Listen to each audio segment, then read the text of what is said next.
وتی سر نه یې وښویدله ما ته په کتولو پټه سر نه یې وښویدله ما ته په کتولو پټه زرې راپورته کړله سر ته له وژولو پټه هغه زمونږ د کلي کښلې حیاداره جنۍ هغه زمونږ د کلي کښلې حیاداره جنۍ خدایا سر نه یې مکې کوزه د پښتولو پټه او ډېرې تر غاړې ګرځوي وایي درنه ده ډېره چا له غربته وي په سر د چا پردولو پټه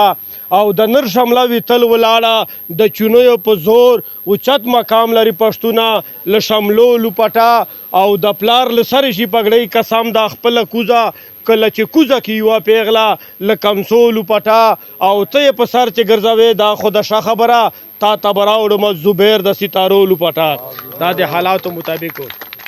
ما ویل مین یم پتا ویلې وړه کیسه ده دوره غول خورې مینتو وړه کیسه یي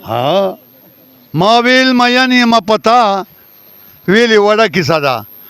د ستا په ناز و په ادا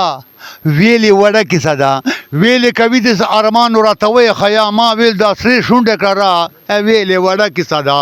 ما ول هسې نه چې پلار دې د رقیب ومني دا راته شنه شوه په خندا ویلې وړه کیسه ده ما ویل مجنون یې بې له ستا مې ګزاره نه کېږي ګلې ته ښه زما لیلا ویلې وړه کیسه ده ما ویل تر اوسه مې ستا سپینه خوله غوښتلې نه وه خو نن یې غواړم خامخا ویلې وړه کیسه ده ما ویل پرون یې وکړو خوند چې خوله دې راکړله خو ګلې وسواس پې د نن بیا ویلې وړه کیسه ده او چې سپینې خولې ته مې خوله کړم نږدې خیامه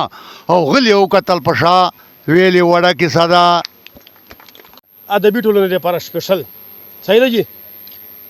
وته یې رقیبه مقابله د زور کوا رقیبه مقابله د زور کوا دا خو ستا او ما کیسه د زور کوا او تا خو ډېرې زده کړې په ما وکړې نور دې کومه زده د زور کوا او عاشقي ګوره د خولې خبرې نه دي دا خو لویه کشاله ده زور کوا او ما بېتاب ته په یو رنګ مخه دې نشته زما مینه پښتنه د زور کوا